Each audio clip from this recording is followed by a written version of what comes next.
ni ma ko waxee élection de représentativité syndicale division sur le mode de vote parce que gis nañ ne tey am na coow diggante ministre bi nga xam ne moo war a organiser élection yooyu mooy Samba Sy ak yenn kuréelu syndicat yoo xam ne dañoo ëmb benn kii bu ñuy wax la mobilisation des syndicats pour le vote physique loolu na tax ñu dalal kii di Ibrahima Diacko nekk secrétaire général du syndicat union nationale des instituteurs de la République SUNIR te nekk nag adjoint ci kuréel boobu nga moo lay wax léegi Ibrahima Diacko tey nag yéen a ngi waajal élection de représentation syndicale galaa ñuy soobu lu tax ngeen bañ mode boobu vote boobu tey fan la organisation bi toll. jërëjëf Théo tout d'abord ngeen permettre ma comme c'est une première ma am plateau diggante suñu collègue boobu décédé woon à Kaolack Bassirou Mbaye profité aussi présenter mes condoléances à sa famille ak à l'ensemble des enseignants. Balaa may ñëw ci question bi à proprement parler bi may ñëw ci plateau bi am na lu nga xam ne ni moom laa fi taseel on a parlé d'élevage wax ci transport waxaale si pratiquement même pêche dégg naa ko ci brochet et lii yëpp dafa doon ay facteurs yoo xam ne nii dañ koy jàngale lii ça prouve à satiété que l'école sénégalaise bon l'école au Sénégal sax laa wax duma ko tuddee l'école sénégalaise l'école au Sénégal a complètement échoué branche boo ci jël il y a la responsabilité de l'école qui est incrimée pardon gis nga d'échec en échec moom moo ñu indi ba ci élection de représentativité yi nga xam ne nii moom lañ jëm la première chose bu nga xam ne nii nit ñi war nañ ci conscient mooy réew moo gis mu dem école ma ko yóbbu école ma ko yóbbu fu nga xam ne nii foofu la yegg ñun bi ñu hérité suñu école à nos jours mën nañu wax des indépendances à nos jours suñu école at mu jot ñuy gis day gën a dellu ginnaaw ba catastrophe yi nga xam ne nii yëpp ñu ngi koy gis lii ngay gis ñu koy dund dans le secteur de l'élevage dans le secteur du transport tous ces décès yi nga xam ne conséquence la bu nga xam ne c'est l'école qui a échoué lii ñuy wax ci problème construction tali yi par exemple li mu wax normes yi nga xam ne nii c'est des normes les plus élémentaires yi ñu war a def loolu ay ingénieurs ñoo koy def mais fii on voit construction yoo xam ne nii n'importe comment lañ koy defee et beneen bu nga xam ne nii aussi il faut le mettre en relief mooy Sénégal li mu am ci ay tali c'est beaucoup trop insuffisant. mais ñu dugg ci sujet bi. danaa ci ñëw damay wane. temps bi moo tax daal merci léegi parce que temps bi moo tax. merci beaucoup danaa ci ñëw mais fi may attirer attention rek mooy am na fu mu ko wax sànq la responsabilité des chauffeurs mais la responsabilité de ceux qui font les chauffeurs aussi loolu itam war nañ ci wax. bu ñu ñëwaatee ci sujet bi maintenant comme ni ñu ko waxee par ces temps qui courent premièrement li ñuy njëkk a dénoncer mooy l'organisation de ces élections de représentativité dans le secteur de l'éducation premièrement. njëkkoon nañ ko tenir en 2017 ñun suñu position à l'époque en 2017 li ñu waxoon mooy élection yi lenn moo war a tax ñu dem ci mooy syndicat bu jël premier à l'élémentaire tous les autres syndicats ñu fondre leen foofu syndicat bu jël premier au moyen secondaire tous les autres syndicats du moyen secondaire ñu greffé leen fa bu dul loolu nous sommes en train de tomber dans un piège boo xam ne nii c'est l'enseignant qui va en pâtir encore une fois et lii yëpp c'est des politiques de l'État. Malheureusement à l'époque aussi les syndicats d'enseignants nga xam ne seen intérêt lañ jiital avant l'intérêt de l'enseignant mënuñ ko woon dégg mais c'est honteux jamono jii ñu toll à l'époque on parlait de 41 organisations syndicales tey ñi ngi wax 50 organisations syndicales officielles. mais est-ce que loolu du ci da ngeen di wax enseignants yi mooy pati mais yéen est-ce que du ci syndicats yi parce que koo xam ne mënul dajale ñaari nit amul juróomi nit ñëw créer syndicat pour nekk permanent ak avantage yi ci nekk loolu aussi est-ce que aussi du ci yéen ñi syndicats yi nga xam ne consciemment yow mii mënoo dajale juróomi nit mais statut permanent boobu nga ci yore sa sac ñenn ñi sax dañuy daw di dóor ay cours privés ci yenn écoles yi est-ce que loolu du ci yéen. merci beaucoup foofu nag laay attirer sa attention mooy gis nga boo déggee ma naan la l'école a complètement échoué ñun suñu responsabilité la ñuy njëkk a dénoncer ñun nous l'avons toujours dit. Premièrement d'ailleurs bëri na ay yu nga xam ne nii ay occasion yu ma koy wax la principale plaie du système éducatif la principale plaie au Sénégal aujourd'hui littéraire Sénégal dem ce sont les syndicats d'enseignants comme ni nga ko waxee comme ni nga ko waxee aujourd'hui être secrétaire général de syndicat est tellement facile te li may wax les 50 organisations syndicales yu nga xam ne officiellement moom moo génn am na yeneen 5 ci ginnaawam yu amaat récépissé am na yeneen yu nga xam ne nii encore ñi ngi en gestation ñi ngi wut récépissé c'est-à-dire ñun fii lañ war a concentrer wu effectivement limiter les dégâts te dama la wax lii tout le Sénégal va en pâtir et des générations gis nga tey conséquences yi ñuy dund yëpp mënuñoo am l'épanouissement du Sénégalais gis nga Sénégalais yi fi nekkoon yoroon njàng mi contrairement à ce que beaucoup pensent Sénégalais yi yoroon njàng mi dans les années 60 ba 80 ñooñu ñoo am fu nga xam ne dañ faa manqué de vigilance moo indi conséquences yi tey ñun lii ñuy acte yii ñuy poser aujourd'hui moom mooy juri conséquences yu nga xam ne suñuy doom suñuy sët ñoom ñooy vivre encore pire que ñun ce que nous sommes en train de vivre léegi nag fi nga wax fi gis nga le syndicalisme il faut que nous revoyions cela c'est impératif parce que tey tout le mal du Sénégal se trouve à ce niveau les enseignants malheureusement et je le dis c'est à l'image aussi des centrales syndicales ñoo xam ne secrétaires généraux à vie 19 centrales syndicales yoo xam ne presque léegi ñu yem ci 21 pour un petit pays bu mel ni fii France ëpp ñu ay travailleurs presque 3 millions ñun amuñu lu mat 3 centrales syndicales ñun Sénégal 1 million de travailleurs ñu ngi ci presque 20 ça. gis nga yooyu nag la ñuy wax échec gu école foofu la nekk il va falloir que les acteurs de l'école reviennent ñu convoquer waat des assises yu nga xam ne nii il faut penser des enseignants par les enseignants et pour les enseignants c'est-à-dire dafa am réflexion yoo xam ne nii ñun enseignants yi ci ñun la mën a jóge et heureusement aussi y en a qui sont conscients qui ont vu que effectivement c'est à leur niveau fa la mal bi nekk et à partir de là aussi nous essaierons de voir lu nga xam ne nii moom mooy améliorer pour le système mais gis nga bu ñu ñëwee ci élection yi comme ni ñu ko waxee élection yi nga xam ne jàll na yooyu bu ñu ko évaluer woon danañ xam ne élection yii ñu jëmaat jërul ñu koy dem parce que déjà li ñu doon wax la rationalisation de la table de négociation boo xoolee malheureusement loolu taxul ñu am ko déjà syndicats yi génnoon amoon 10% ñoom maîtriser wuñ woon le flux des grèves boo xoolee ñi nga xam ne amuñ woon 10% sax ñoom ñoo doon diriger les grèves en quelque sorte presque les premières grèves yi am en 2018 c'était avec la FEDER ñoom ñoo déclenché par la suite le G6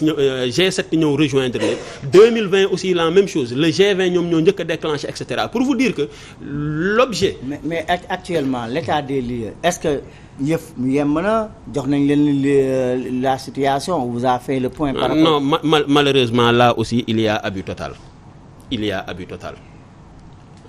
ñun lu nga xamee ne nii yëgoon nañ ko mooy élection CAPCD yi te gis nga Théodore dafa am lu nga xam ne waruñ ko brosser daal di koy romb rek jàll gis nga élection yi ñuy poser tous les actes que nous posons dans le secteur de l'éducation ay futilités la yoo xam ne les choses les moins indispensables la ñuy jël di ko def pour mooy élection CAPCD yi nga xam ne ni moom moo jàll fa lañ tester le vote électronique évaluer wuñ ko malheureusement et ce que cela a donné dama la gis nga vote électronique bi xam nga l'État entre nous et c'est à dénoncer gis nga G7 bi ñëwoon table de négociation nga xam ne benn kisam su moo leen rax les 6 syndicats du G7 ñoom bu ñu sañoon ñooñu ñooy ñëwaat table de négociation tout simplement loolu lu ñu programmé la kisams bi nga xam ne nii daf leen échappé woon tey ñi ngi def tout leur possible pour bu mu ñëwaat table de négociation moo tax ñu profitoo daal di inventer ces élections nu mu tuddati par vote électronique mais li ñu leen waxoon un pays qui ne peut pas fabriquer de téléphone d'ordinateur portable n'en parlons pas un pays qui n'a pas de réseau satellitaire nga bëgg fa imposer ay vote électronique imaginez les enseignants sont partout présents au Sénégal la connectivité assurée woo ko mais fantaisie boobu lan moo tax ñu bëgg ko imposer et puis la transparence du vote ñun li ñu xam mooy qu'il y ait bureau de vote avec président assesseur secrétaire que la personne mën a dugg ci isoloir am daal di voter ni mu ko bëgg a voter mais façon bi nga xam ne ñu ngi koy imposer malheureusement doon na lu nga xam ne nii arrangé wut les enseignants yu nga xam ne ñoom ñoo war a voter les candidats aussi ñun bi ñu xoolee ils nous ont mis devant le fait accompli nous avons dit que ñett duñ ko pa gis nga ce qu'il faut déplorer aussi mooy y a l'écrasante majorité des syndicats et foofu la ñuy won enseignants yi syndicats yi nga xam ne ñoom lañ topp un syndicat qui dit que l'État moo ko imposé bu ñu ko bañee aussi daf koy def ñu daal di subir la volonté de l'État est-ce que kooku ça mérite de porter un titre de syndicat. Kudos. waaw man kay xam naa ni li ma gën a jaaxal ci syndicats yi parce que ñoom c'est vrai que li tax ñu yëngatu mooy seen propre intérêt rek loolu la ñuy gën a faral di gis. waaye li nga xam ne moo itteel secteur bi ci boppam. seen yoon nekku ci. lu tax loolu. merci beaucoup syndicalisme ñi ngi ko raté depuis les premiers syndicats au Sénégal. le SNEL moom lañ boole corrélation ak le parti socialiste dañ ko doon wax syndicat de contribution la. waaw. à part boobu SUDES moo ci topp. waaw ñu boole ko ak PIT. après UDEN ñëw. ak LD.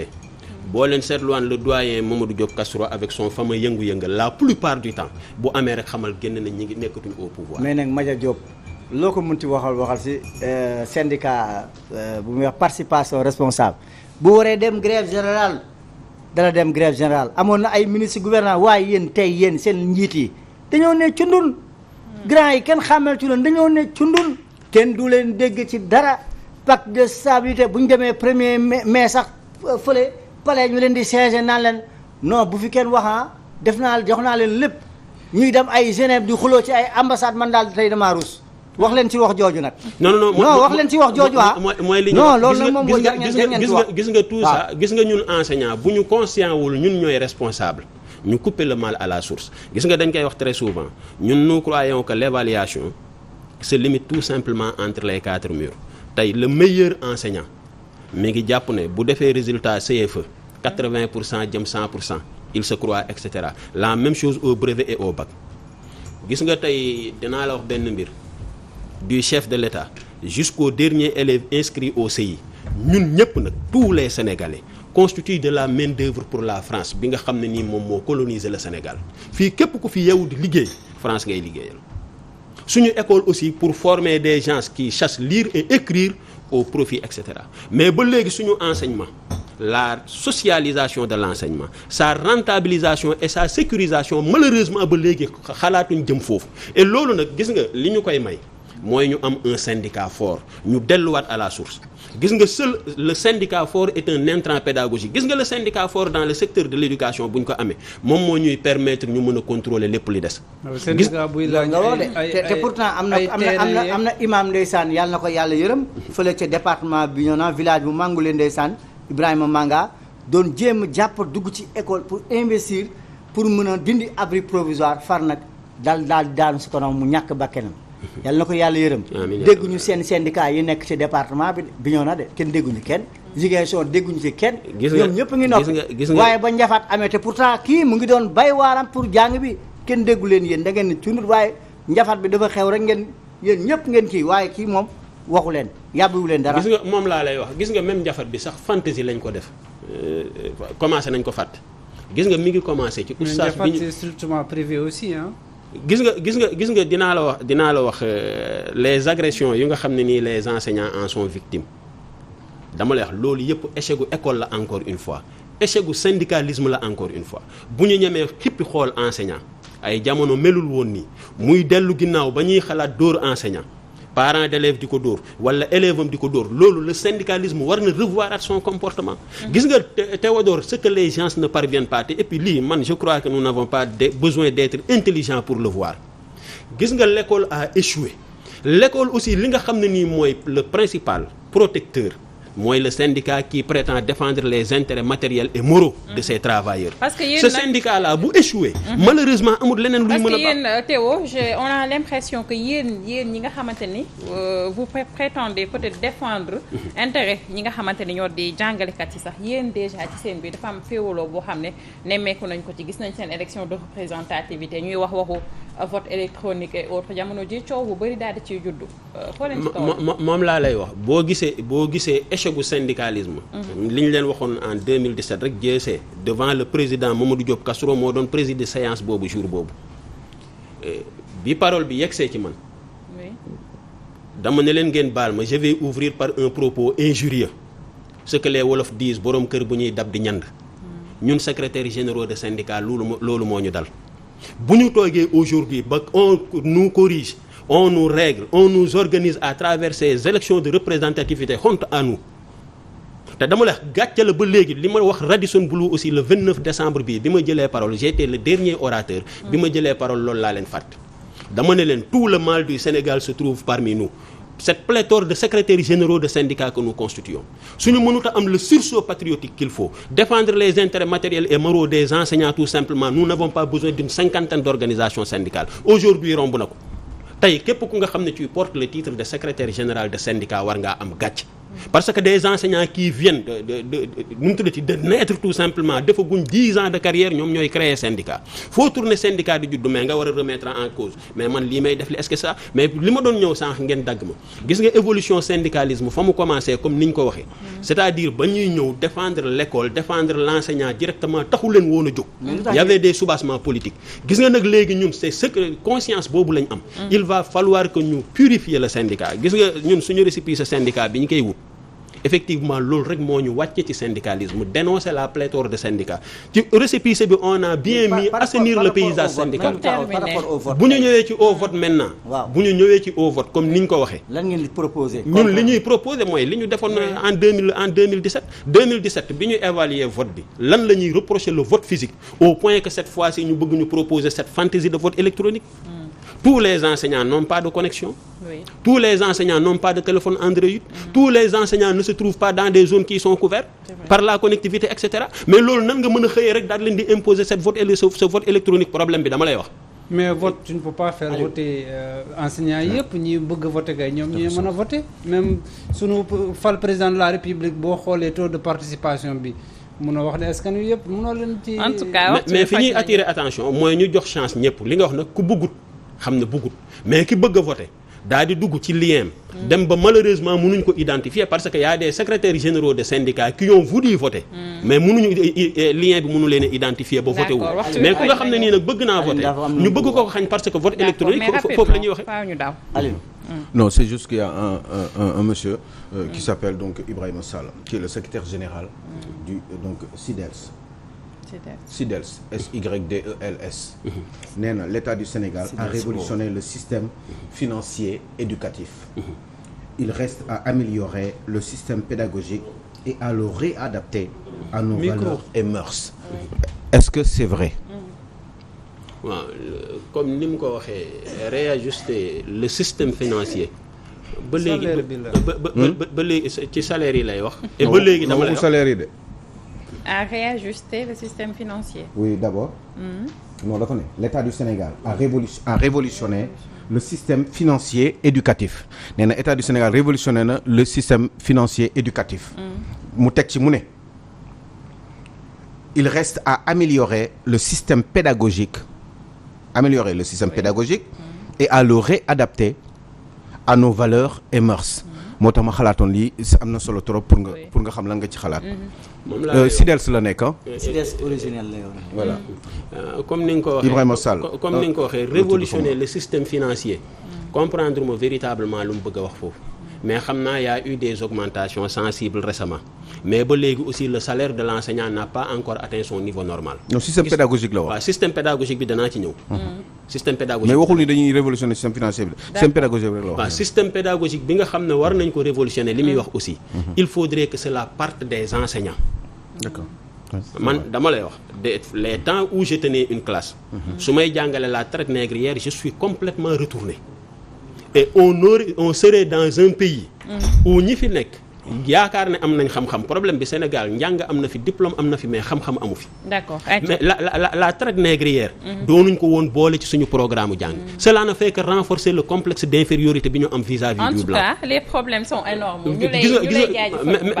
maintenant fi mu wax. li mën a régler nag. vote bi mu bañ a am problème. léegi nag fi may attirer attention mooy li muy wax li. il nous faut un syndicat fort moom mooy mën a xuus ci la révolution du système éducatif gis nga le système éducatif.